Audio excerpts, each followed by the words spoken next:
Oras mga kaibigan, ganap ng alas 6:27 na po ng umaga. Sa kabilang linya na si kasamang Jomar Abdul, ating reporter dyan sa Maguindanao. Kasama si Police Lieutenant Colonel Erwin Tabura, Chief of Police ng Parang Maguindanao mga kaibigan. Radio Live Reports. Kasamang Jomar, good morning! Salamat, kasama sa Nitong mga nakalipas na araw, sir, ay sunod-sunod yung ating mga nagawang operasyon dyan sa usapin ng illegal na droga sa ating nasasakupan. Kumusta naman po? Ano po yung sitwasyon dyan at yung usapin ng droga na ngayon po ay muling nagbabalik dyan sa lugar ng Parang Maguindanao? Opo, in regards po sa anti-illegal drug operation po na kinakandak mo ng Parang Municipal Police Station po ay naging successful po lahat yung mga operation po namin. Ito po ay na-file na po sa court yung mga kaso at ito ay sa palagay po namin is medyo kung meron man medyo huminto po bahagya yung operation po ng mga illegal na droga dito sa bayan ng Parang. Ayan, sir. Nitong nakalipas na araw, sir, ilang operasyon ang kinandak ng inyong tropa dyan? Opo, if not mistaken po, meron na po kaming nilan po na operation na 5 operation. Ito po ay successful po lahat ito at meron po kaming arrested person na more or less 9 person po na mga drug peddlers. Eto. Yung huli, sir, na inyong operation, base sa report ng ating kasamahan dyan, si kasamang Jomar Abdul, medyo maraming personalidad itong naaresto na mga suspect. Ilan po ba yung nakuhang droga dyan sa 4 kung di nagkakamali na huling naaresto, sir, sa usapin ng droga dyan? Opo, last June 4 is meron kaming arrested na 4 at ito po ay meron din po kaming recovered po na seize po na illegal na droga, more or less 2 grams at meron din pong 2 caliber 45 doon po sa area. Ayun na. Sir, maliban sa droga, dahil alam naman natin yung Maguindanao ay talagang ginagawa ng paraan ng ating mga otoridad at ng ating pamahalaan dyan na maging matahimik. Ano pa po ang ginagawa ng ating mga kapulisan para magkaroon tayo ng tuloy-tuloy na kapayapaan dyan sa lugar? Opo, ang ginagawa po ng PNP, hindi lang po yung parang MPS po, kasama na po yung other security forces. Pinapalakas po namin yung police presence po sa area, lalo na po yung sa may along National Road. Nakikita po natin na yung mga bago o dinagdagan pa namin ng mga kasamaan po namin na galing po sa Regional Mobile Force Battalion at sa Police Mobile Force Company na yun po, pinagtutulungan namin na pinagsusumikapan po na dahil sa presensya ng police po ay ma-prevent po yung krimen po dito sa bayan ng Parang.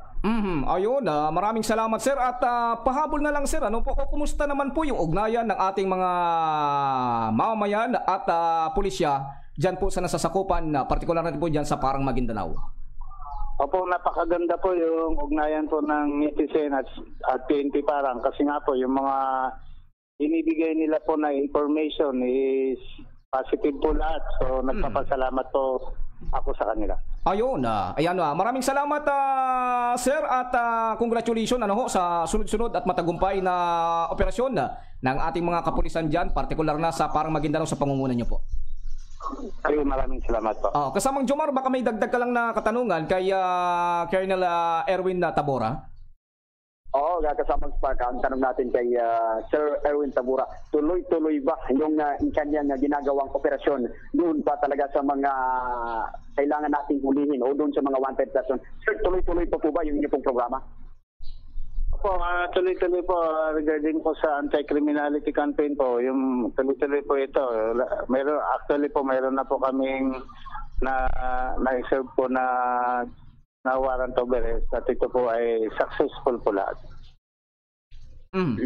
Lastly sir, yung ating pong baka po meron po tayong nais na ipahiwatig doon sa mga kababayan dito po sa bayan ng Parang.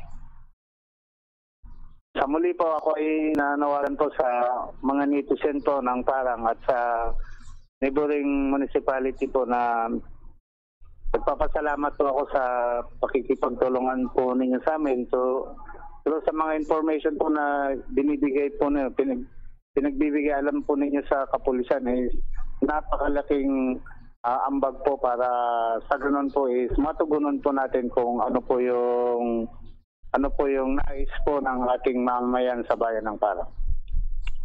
Okay. Maraming salamat sa ating butihing tipo pulis dito sa bayan ng Parang sa katauhan po ni Police Lieutenant Colonel Erwin G. Tabora.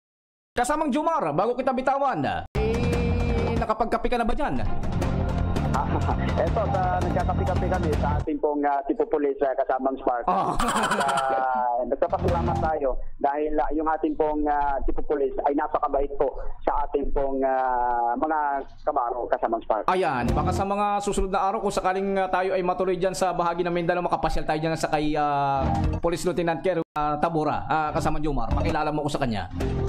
Yes, walang problema yan kasamang Spark. Pagka tayo po ay matuloy sa Davao, ay pwede kang pumunta dito sa ating pong bayan ng Parang. At siyempre, ipapasyal kita dito sa ating tipo pulis. Yan, sige. Maraming salamat kasamang Jomar. At thank you kay Police Lieutenant Colonel Erwin Tabora. At congratulations sa kanilang matagumpay na paglaban sa usapin ng droga dyan sa nasasakupan ng Parang, Maguindanao. Yes, maraming salamat din kasamang Spark at naway tayo po ay nasa mabuting kalagayan at happy weekend po sa atin. Mula dito sa aking kinalalagyan sa tanggapan po ni Chief Tabora para po naman sa ating programang Primera Balita at ako po ang inyong kasama para sa mga balitang bago at mabilis Thunder News Philippines. Thunder Radio Live Reports. Kasamang Jomar Abdul, live mula dyan sa Parang, Maguindanao, kasama si Police Lieutenant Colonel Erwin Tabora. Ano po? Pag-usapan natin yung ilang matagumpay na operasyon ng kanilang Municipal Police Station sa usapin ng droga dyan sa lugar.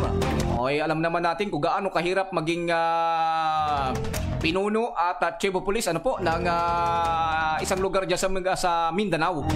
Partikular na dyan sa Maguindanao mga kaibigan. Kaya tayo saludo saludo tayo sa mga talaga namang mababait at matatapang, masisipag na ating mga pinuno ng kapulisan dyan sa bahagi ng Maguindanao mga kaibigan.